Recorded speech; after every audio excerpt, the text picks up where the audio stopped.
In this video you will learn how to recover deleted FaceTime calls on iPhone. Open the phone app. Go to the phone app and check for your recent tabs in case the call was not fully deleted. Check iCloud sync. Go to your settings and then your name, then click iCloud and show all. Make sure FaceTime and iCloud sync are all enabled.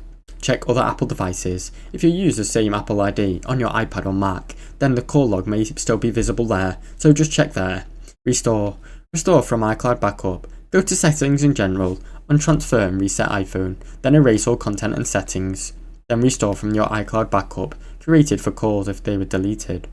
Restore from iTunes or find a backup. Connect your iPhone to a computer and restore from a previous saved backup, where your call log did not exist. Contact Apple support if you need to.